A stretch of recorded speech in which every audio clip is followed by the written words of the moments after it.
He will baptize you with the Holy Spirit and with fire. Amen. Nandiyan ba? Amen. Pakibasa po naman akas. Sabay-sabay. Word of God po yan. I indeed baptize you with water unto repentance, but he who is coming after me is mightier than I, whose sandals I am not worthy to carry. He will baptize you with the Holy Spirit and fire. Pagpalain po tayong lahat. Sabihin mo siya katabi, pinagpala ka na. Sige po, kayo po magkakapuno po. This is our Alab part 2. There is an Alab part 1 yesterday. The burning bush. When God talked to Moses, you are standing in the holy ground. You must remove your sandal because it is a holy ground. And pinaka-main topic po ron is our feet. What is the use of our feet? 5:16 of the book of Ephesians. Redeeming the time, for the days are evil. Samantalahin ang bawat pagkakataon ng gumawa ng mabuti sapagat malapit na ang pagdating ng ating Panginoon. In the book of Ephesians chapter 6 verse 15, faith is the preparation of the gospel. This is the gospel of peace. Ang good news po ay kapayapaan ang dala. What we need is the gospel. Yan po ang preaching ng anniversary ng San Carlos last Sunday. What we need all is the gospel. The good news. The good tidings. Hallelujah. Pag sinabing Godspeed, mabuti yan. Maganda yan. Dahil sa Diyos nang galing yan. Kayo ba'y nakahanda na? Igniting your passion. Our purpose is refueling your purpose. Why I am here? Bakit ako nandito? Amen? God has a purpose. Bakit ako binuhay ng Diyos? God has a purpose. Bakit ako ginawa ng Diyos na anak niya? God has a purpose. We must refuel that purpose. Amen? And win in this Alab to partial, because there are 3 days. Remember this. The resurrection of the Lord is 3 days. Alab 1 is partial. Did you feel the presence of the Lord last night? Amen. Are you happy? Amen. Enjoying the goodness of God. This is Alab 2. Patindi ng patindi. There is an ignition. What is the meaning of ignite? Burn. To catch or to set on fire. Kailangan mag-apoy. Maggagawa ka ng apoy.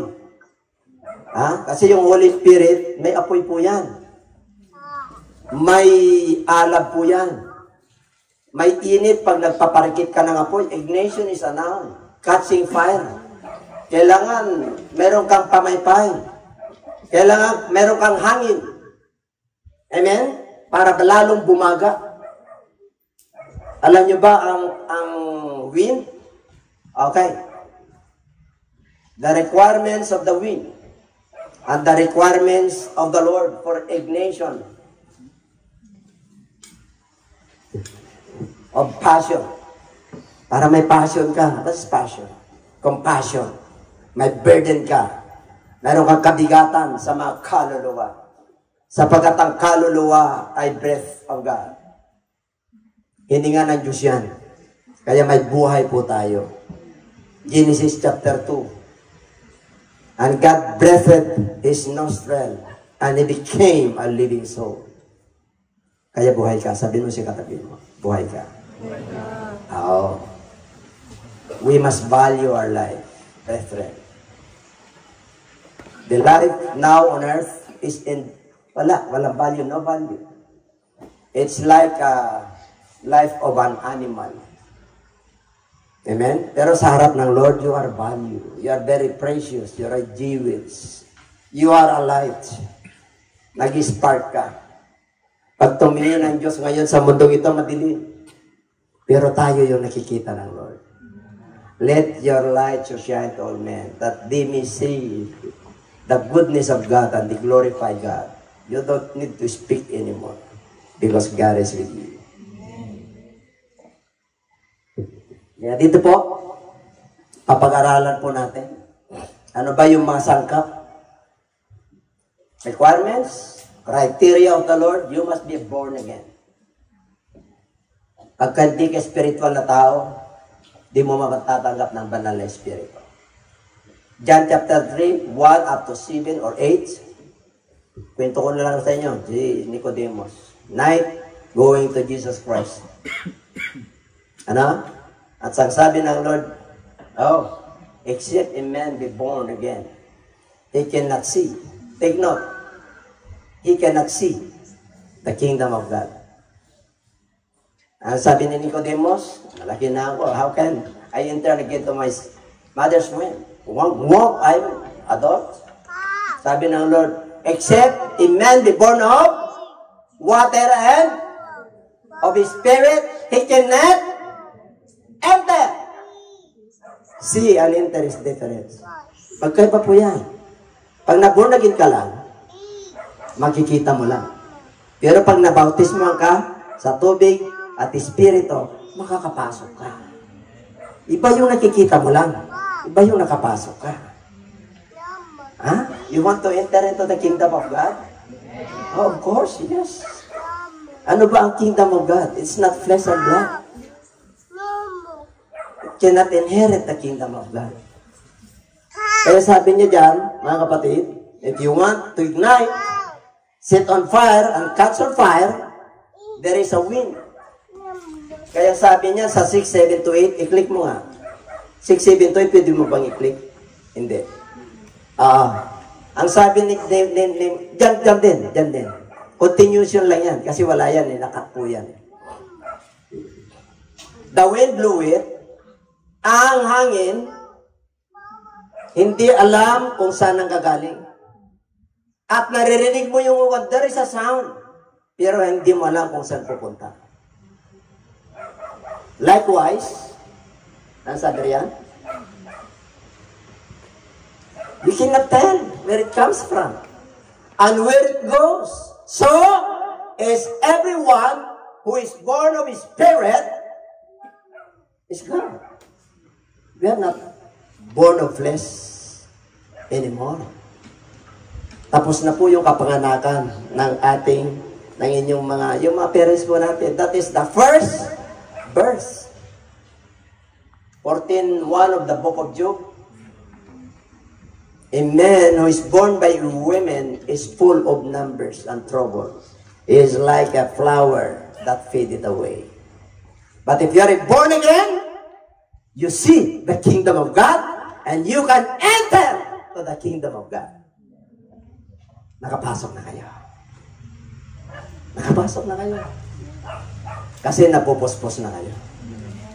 Pero yung apoy na yan, yung baga na yan, kailangan, you must fan the flame. Paypayan mo yung baga.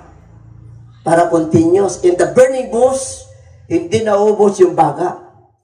Nung nakita ni Moses, hindi naubos yun. Ganon din po tayo, kahit na duman po tayo ng iba't ibang pagsubok. Kailangan yung init at sigla ng paglilingkod ay nandun pa rin. Amen? Alam niyo kung bakit nakapasok yung dalawang tiktik, yung spies, si Joshua and Caleb? You know why? Because they serve the Lord completely. They serve the Lord with gladness. Kompleto ang paglilingkod nila sa Diyos, not partial. Not partial. Yung 10 tiktik hindi nakapasok, nagduda sila sa pangako ng Diyos.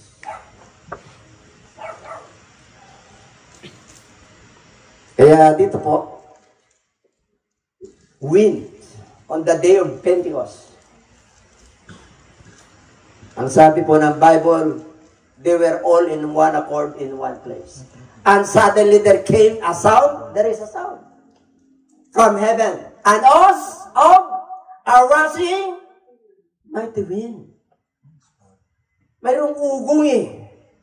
Anong dumapo sa kanila? Cloven tongues of fire.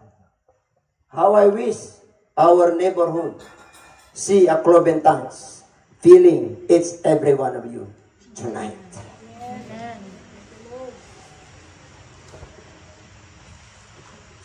Nakanda ng puso niyo. Taas niyo lang ang kamay niyo. Andiyan na. Warakia rakuwa. Yes, Lord. Kahit na marami tayong pinagdadaanan po, kailangan tuloy-tuloy po yan. At pangatlong kapanganakan is the born of God. We are not only born again. Hindi lang tayo nakapasok, hindi lang natin nalasak, at nakakita ang kagandahang loob ng Diyos.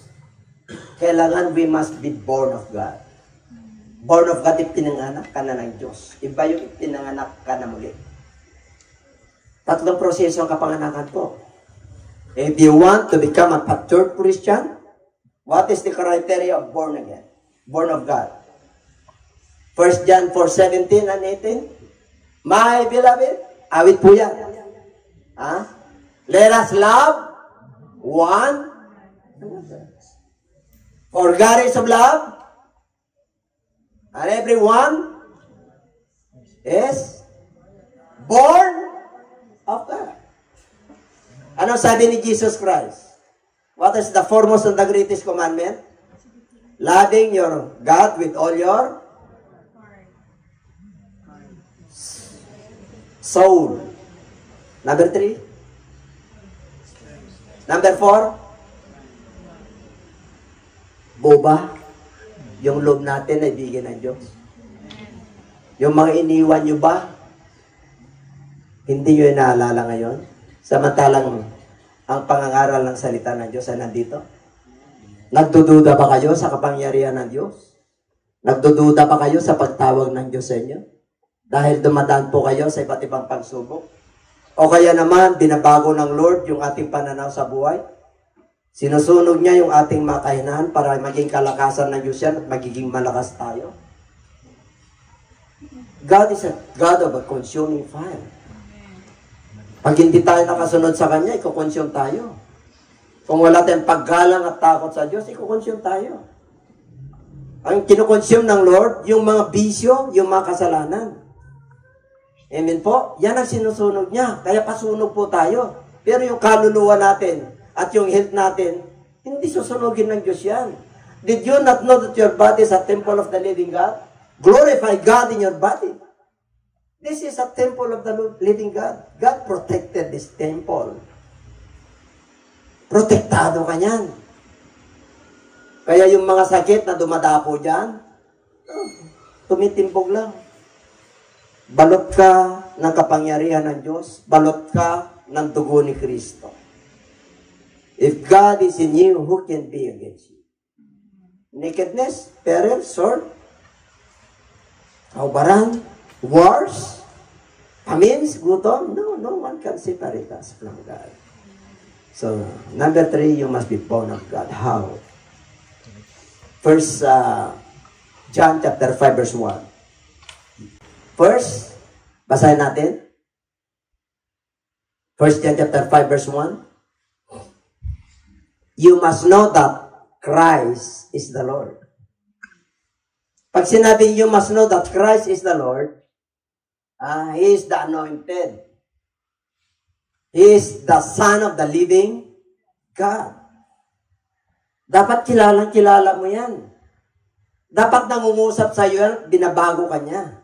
You must walk with God. Pangalawa, we are overcomer. 1 John chapter 5, 1 to 4 yan. You must, a born of God must be an overcomer. Anong overcomer? Our faith. Dapat, ano yan, nananatili yung faith natin. Amen? That is, pag born of God ka, nandun yung love, nandun na, you are an overcomer. Nandun yung loving one another. The Bible tells us when the Lord Jesus Christ teach His disciples, this is my new commandment. Ano raw yung new commandment niya? That they may know that you are my disciples. Loving neighbor, loving one another, tatlong love po yan. Amen? Yung love nga natin meron, pero 1/4 lang. Hinanapan ka na ng whole heart. Loving God with all, not half heart, not 1/4 heart. With all your soul. With all your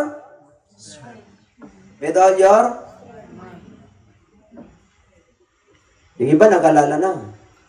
Bukas is a love tree. There is a victory. Kaya noon nandito po kayo kahapon, yung mga sinong hindi nila nawala dito. Naku mga kapatid, God spoke to us yesterday, last night. And now, mas matindi. Kasi pag nakasunod po tayo, patindi na patindi yan. Amen po? Kaya tinuturuan tayo ng Lord, ng wisdom na nanggagaling sa Kanya. Hindi dahil sa eloquent preacher tayo, no? Hindi dahil malaki yung ano. It is the anointing of God. Pinagkatiwalaan ka ng Diyos. Hindi binibigay ng Lord kagad yan. It will take time. You must pay the price. Pag spiritual po, you must fast. You must pray. Did you pray every day? Worker of the Lord. How many hours? What requirements of God? Every day. How many hours? 1. Ginagawa ba natin yan? Amen po?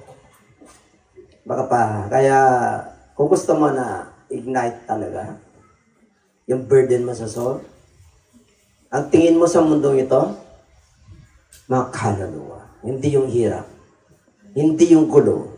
Hindi yung kahirapan, hindi yung nangyayari.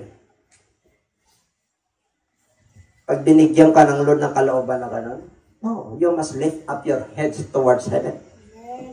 Because your salvation draw it na. Kahit na nang mangyari. Rapture will take place anytime kasama ka. If you miss the rapture, you will experience the great tribulation. Don't miss rapture, brethren, pastors. Don't miss rapture. Hindi tayo nagbibiro rito. It is a serious matter. Amen? Naparito ang ating Panginoon para magligtas. Kailan mas marami ang mapapahamak. Many are called, but few are chosen. Brethren, our gifts and calling are irrevocable. Hindi nagbabago ang Diyos. Kahit na may kainahan ka, hindi nagbago ang Diyos. Nais ng Lord na ma-purify ka lang. Nais ng Lord na makapagpatuloy ka lang. Nais ng Lord na banal ka. Our God is a holy. What the Bible tells us. Be ye therefore holy. Because the Lord your God is holy. Without holiness, you can never see God. It doesn't mean that talagang holiness is a process. Habang sumusunod ka sa kalooban ng Diyos, you are holy in the sight of the Lord. Kahit na yung mga kamag-anak mo, may mga kahinaan ka, markado sa kanilang isip na ang dami kang bisyo noon, nung hindi ka pa nakilala ng Lord, dami kang kapalpakan sa buhay. Sa kanila, hindi ka banal. But in the sight of the Lord, you are holy. Because your connection to the Lord is 24/7. Your Wi-Fi is always no hindrances. 3:33 of the book of Jeremiah.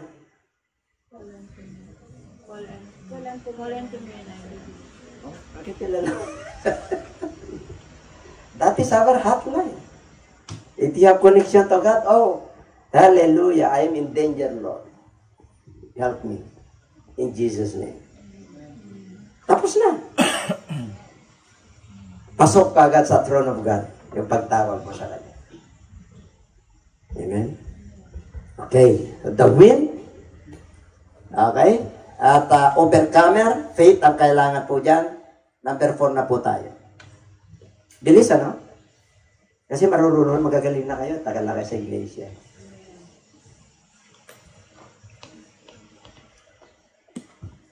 Okay. Number 4. Revelations chapter 2, verse 1 to 7. Basahin nyo na lang yan, ha? Assignment nyo po yan. The 7 churches na nakatalaga sa Bible.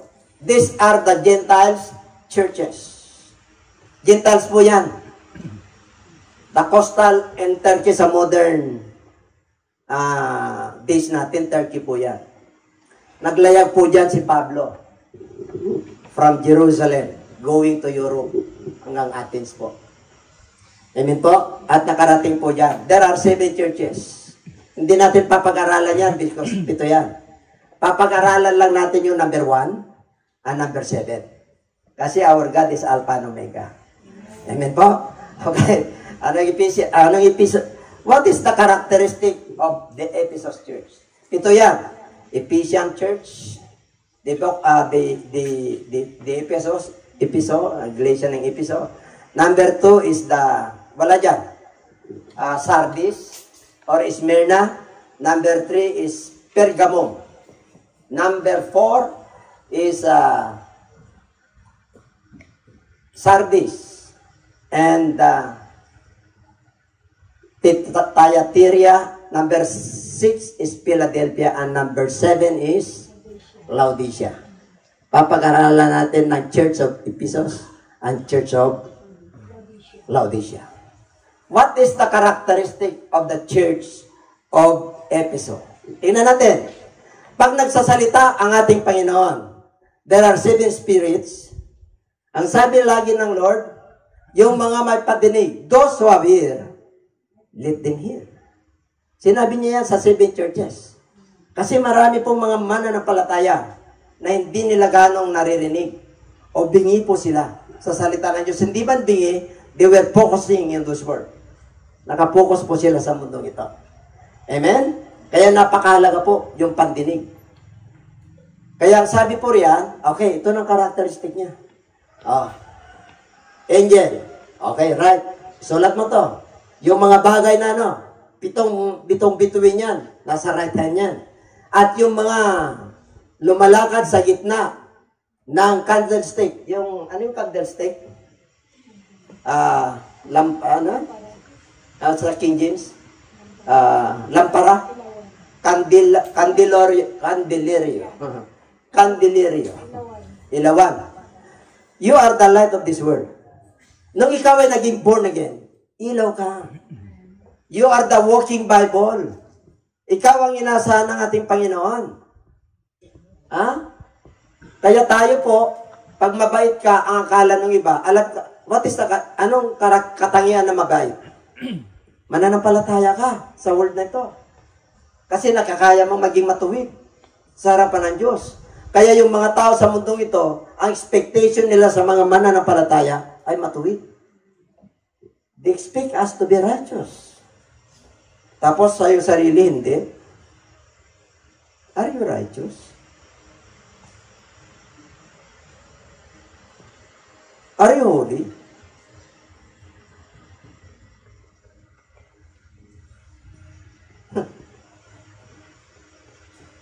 Sino kukunin ng Lord 1 Corinthians? 1 Thessalonians chapter 5. Ang kukunin ng Diyos yung mga banal. Walang kapintasan. Walang kulubot. Their soul, spirit, and body preserved on the coming of the Lord.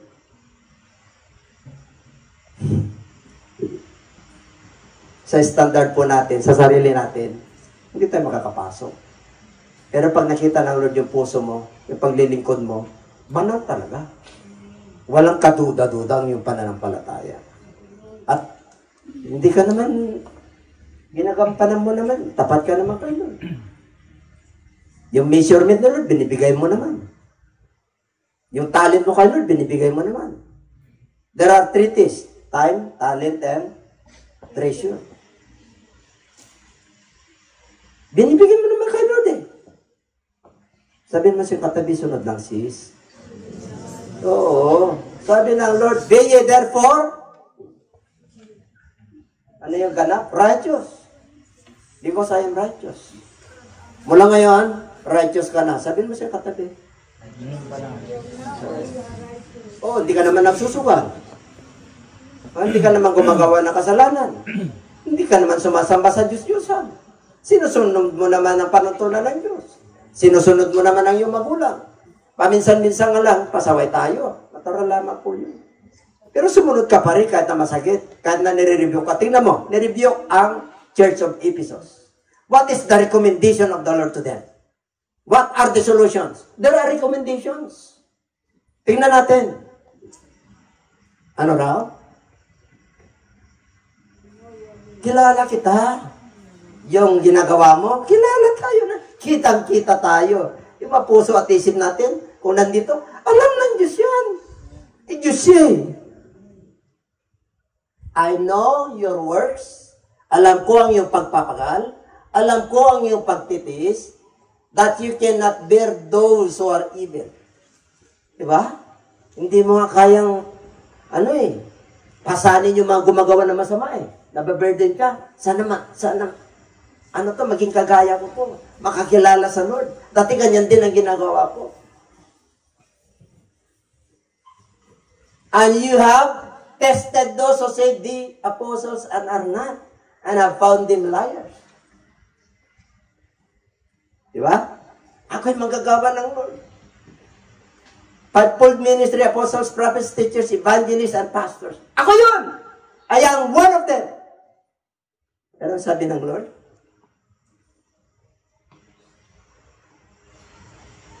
ang hirap niyan. Ano pa? And you have persevered and have patience. Nagtiis ka. Grabe ang inyong pagtitiis. And have labored for my name sake and have not become well. Hindi ka napapagod. Hindi ka napapagal. Ang dami kayong activity sa church. Hayo dito, prayer doon. Alam ko yan. Alam ko yung sakripisyo mo. Mga youth, mayang people. Alam ng Lord yan. Amen po? Kahit na tama-tama lang yung panahon nyo at saka yung pera na daladala nyo, nandito kayo. Alam ng Diyos yan. Mga pastors, alam ng Diyos kung ano pinagdadaanan natin. Alam lahat ng Diyos yan. Grabe ang ating pagtitiis. Dahil sa alang-alang sa kanyang pangalan. Hindi nga kayo napapagod eh. Pagod na ba kayo? Hindi pa. Hanggang alas 2 si Eutychus eh. Noong nangaral si Apostol Pablo eh. Hanggang alas 2 eh. Tayo eh. Alas 8 pa lang. Wala. Hindi mo pa nararamdaman yung alag 2. Sumusuko ka na. Samantalang nakahanda na. Nakahanda na ba yung puso niyo? We are justified by faith. Pinabanal tayo. That is the sanctification of faith. Nevertheless, ito nakita ng Lord. Kaya lang, I have this against you. Laban ako sa inyo. Ano itong ginagawa mo? That you have left your first love. Diba? My pledge of love cannot be broken. Sino singer doon? Edgar Mortiz. Diba? Kakalimutan nyo. Hindi nyo kaidaran kasi. Ang pangako yan. Pag first love mo, diba? Hindi magbabago yan. Kahit na yung kanyang balakang ay 40 na. Hindi nagbago yan. Kasi ang love ay nasa puso, hindi sa nguso. Hindi sa itsura, hindi sa panlabas. Nararamdaman yan sa panloob. Kaya pag pinakasalan ka, ikaw ang pinakamagandang nilalang na nilikha ng Diyos na para sa iyo. Kaya isa lang ang nawala sa iyo. Ano yun? Ang nawala sa iyo? Lalaki? Ha? Hindi nyo alam? Ribs. Rib. Nilikha ng Diyos galing sa lalaki ang babae. Yan ang love. Kaya one flesh na kayo. Kung nasasaktan yung jowa mo, yung sweetheart mo, yung asawa mo, ha? Pag nasasaktan dyan, dapat masaktan ka rin. Kasi pag hindi ka nasasaktan, hindi kayo one flesh. Baka hindi ka kapartner. Oo, naghahanap pa. Samantalang mananampalataya ka na. Pinatawad ka na ng ating Panginoon. Diretso na yan. I surrender all. Hindi yung I surrender 1, 2, 3, 4, 5, 10 yung isusurrender mo. Unti-unti at tinatsani mo ang Diyos. Huwag mong tsatsanihin ang Diyos. Kung gusto mo na mag-ignite ka sa gabi ito, no reservation. Without any reservation in serving God. Amen. Pag sinabing, taas ang kamay, ano ka? Walang kaduda-duda. Pag ibuka ang bibig, pag sinabing, hallelujah, the highest praises, the praises of the angels. Amen. Ibuka mo.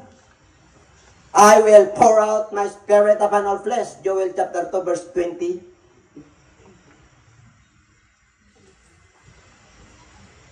Okay? First love. Anong gagawin? What is the recommendation? Pakibasa? Remember therefore from where you have fallen, repent and do the first works, or else I will come to you quickly and remove your lampstand from its place, unless you repent. Saan ka ba bumagsak? Nag-asawa ka? Hindi mananampalataya yung asawa mo? Nanghina ka? Sumablay ang iyong pananampalataya. Young people ka? Babago ka ngayon? Nandito ka ngayon? Damang-dama mo yung presensya ng Lord kagabi pa. Damang-dama mo yung init at sigla ng pananampalataya. Alam! Pero hindi lang ngayon yan. Hindi lang bukas yan. Hindi lang sa pag-uwi nyo yan. Dapat dala nyo yun. Hindi po iniiwan yan. Hindi po niwawala yan. Ang first love po, kahit na natutulog ka na, talagang gusto kong nakita siya. Talagang ano kaya ang nakakapagpaligaya sa aking sweetheart? Di ba? Chocolate kaya? Nagsawa na siya. Flowers kaya? Ano kaya maganda? 5 stars kaya? Kung mong gawin 5 stars yan pag nagkasawa na kayo. Ha? Repent! Pag sinabing repent po, tatlo po yan. You must repent. Meron pa yan. Tuloy-tuloy na natin para madali. But this you have that you hate the deeds of the Nicolaitans which I also hate. Nicolaitans is idolatries. Di naman tayo. Adulterers. Sexual immorality. Yan po. Di naman natin ginagawa yan. Sige. Ano raw? Basahin. Hindi. Huwag kayong magkapura. Huwag kayong magkapura. Anong oras na? Ha? 20 na. Bishop 9:30. O, alam ko. Kaya nga binibilisan ko eh. Amen? Amen. Alam niyo, ang pagtanggap ng Holy Spirit, hindi mo hindi kapurahin ng Diyos. Wait patiently upon the Lord. Youth, young men, hast thou not known, hast thou not heard that the everlasting God, He searches on yung understanding niya, even young men shall weary and faint, but God will give you the strength. But he that wait patiently upon the Lord shall renew their strength. They shall mount up as wings of eagles. Mga agila tayo sa harapan ng Lord. Amen. Kahit na bumabagyo, nilalampasan natin yung bagyo. Kalmante ron sa kingdom ng Lord. Sa Word of God, you have peace. Ano raw? If you repent, ano raw? Pag nakinig ka, anong pinapasabi ng Espiritu to the churches of Ephesus? To him who overcomes, I will give to it from the tree of life, which is in the midst of the paradise of God. Yan yung kinain na pangako na kakainin sana ni Adan at sa kanila iba. Ngayong mananampalataya ka na, ipapalasap sa iyo ng Diyos yan. Amen. Kaya sabi ng Bible, you will never hunger and thirst if you believe Jesus Christ as the living God, as the living bread, and the living water. Hindi ka mamamatay. Ito ang tree of life. Ipantinig ba kayo? Pumasok ba? Lumabas dito? Dapat dito pumasok. Tapos nasa mind. Tapos pag nag-share ka, nandyan na. Amen? Last one. Saya na si Admin. Ano raw? Pakibasa. Lakas nyo naman po. Kasi may Holy Spirit tayo, di po ba? Parang ang hina-hina nyo na. O, sige, lakas-lakas. And to the angel of the church of the light, says Amen, the faithful and true witness, the beginning of the creation of God. Faithful? Kilala natin yan. Alam niya rin ginagawa. Ang problema, ano raw? Ano raw ang problema? Cold or hot. Isikan mo nga yung kapatabi mo kung hot or cold yan. Ano? May naramdaman ba kayo? Hot? Hindi lukewarm, ano? Meron kayo hindi ano eh. Parang, ano kayo feeling? Yung love na tinutukoy po natin ang first love, left. Second love, lukewarm. Ayaw ng Lord ng ating paglilingkod ay lukewarm. Dan doon dapat ang alab. Pag nakinig tayo ng salita ng Diyos, na-inspire ka. Pag kinakausap ka ng Lord, ako yung Lord ah.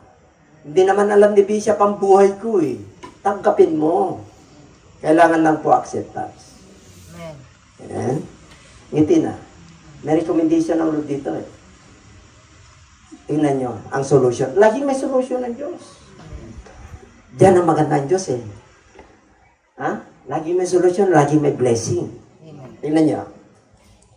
So then, because you are lukewarm, and neither cold nor hot, I will spit you, or I will spew thee out. Sa ibang version, yung King James, I will spew. Isusuka kita. Di mo isusuka yung pananampalataya natin. Kasama yung soul yun. Kasama yung, nandun eh, yung soul eh. Isusuka yung pananampalataya natin. Kaya nga, pag may alab ka sa paglilingkod sa Lord, ay grabe. Ang tindi mo, kahit na may sakit yung anak mo, iniwan mo. Hallelujah! Woo! Iniwan mo yung kabuhayan mo. Iniwan mo yung mga mahalaga sa'yo para pumunta ka lang sa gawain ng Diyos. Nakalista yan sa Book of Life. Ang hot mo. Hindi hot na ano to ha.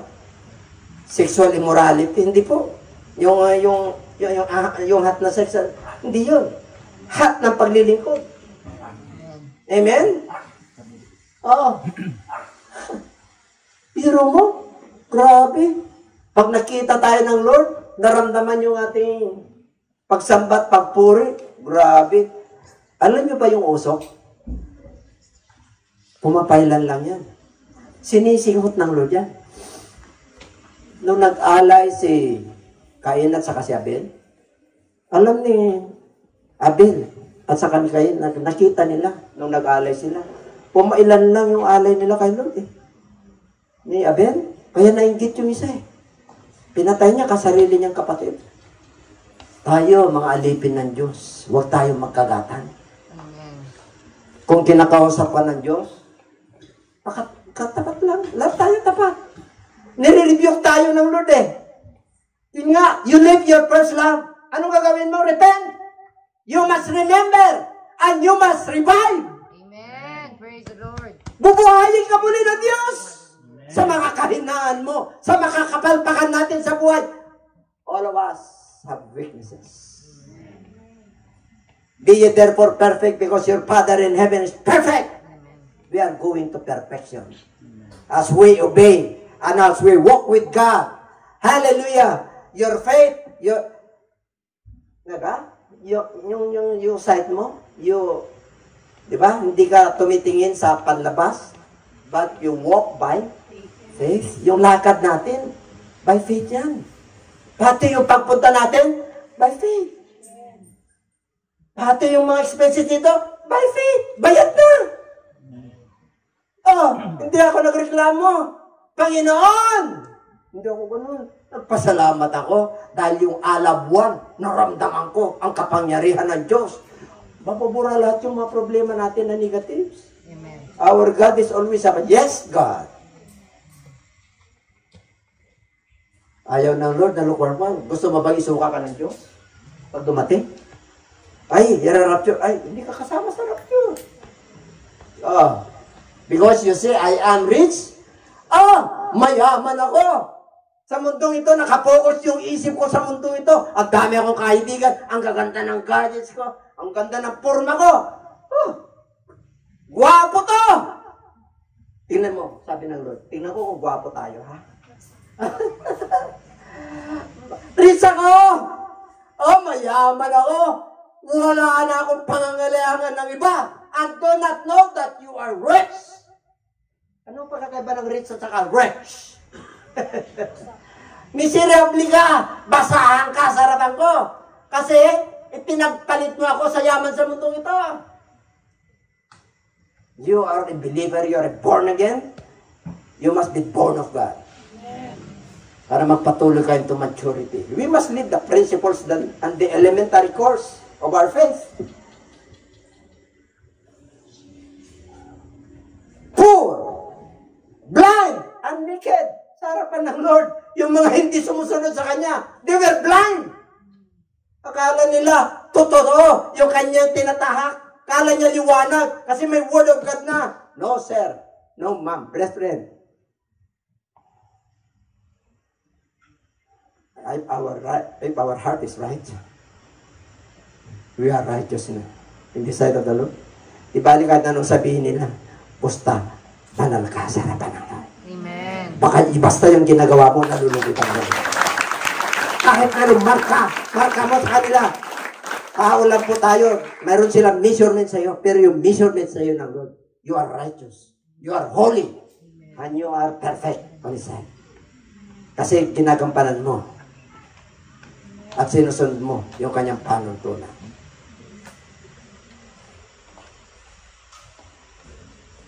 Ano daw ang gagawin? What is the resolution? I counsel you. Ito ang sasabihin ko sa iyo. Itong rekomenda ko sa iyo. Buy from me gold refined in the fire. Anong yaman ng Diyos? Ha? Ano? The Word of God. Hindi lang Word of God yan. Pinadaan sa pagsubok yan. Sinubukan ka ng Lord. Sinusunog yan para lumabas yung tunay na ginto. Kaya kung mayroon tayong mga pagsubok sa buhay na sumusunod ka sa Diyos, kinikinang ka lang ng Diyos. Hindi ka binibigyan ng Diyos na hindi mo kaya pagsubok. No! Tingnan nyo. That you may reach and white garments, that you may be clothed, that the shame of your nakedness may not be revealed. Ayaw ng Lord na mahayag ang iyong kaubaran. Gusto niya, ito, tuloy lang kapatid, young people, young men, pastors, tuloy lang. Hallelujah!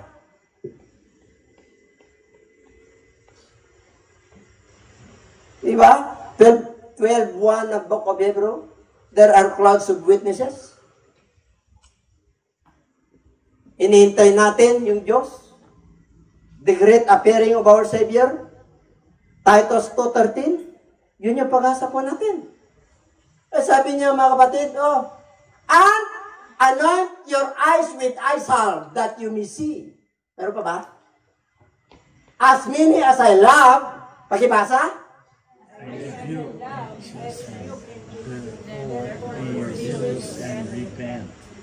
Magmahal ka ng Lord, pinaalalahanan ka kasi pag nagkamali ka at nagkasala ka, ayaw ko yan. Gusto ko, maligtas ka. Gusto ko, makapiling ka. Amen? Kaya kung may pinagdadaanan tayo, kahirapan, sakit, karamdaman, emotional, relationship, bigyan mo kay Lord. 1 Peter chapter 5, casting out all burdens sa kapanyin, or caring for you. Lahat ng kabigatan mo, bigay mo sa Diyos. Karamdaman mo, bigay mo sa Diyos. Relationship mo, na misunderstanding, ibigay mo sa Diyos. May gospel ka na, kumpleto ka na eh. What you need is you must be born of God. Ang born of God, marami po yan. 5 yan. Kaya lang, hindi ko anuin po yan. Ano daw ang gagawin? Ulitin ko. Basta minamahal ka ng Lord, sinasaway ka niya. Pag hindi ka pa sumunod, pinapalo ka niya. Kaya nga, magpakainit ka. Tuloy-tuloy lang at magsisi. Ano ka? Behold, I stand at the door and knock. On whoever hears, I will dine with him and I am with him. Anytime pag anak ka ng Diyos, manbali ka sa Kanya. Nandun ang kamay ng Diyos. Hallelujah. Ano pa?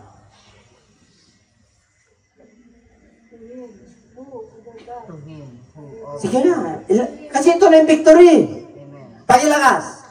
To him who overcomes, I will grant to sit with me on my throne, as I also overcame and sat down with my Father on his throne. Grabe, kasama ka sa trono ng Diyos. Ang tindi mo. Ang tindi mo, kapatid. Gentiles tayo. Hindi tayo Hudyo.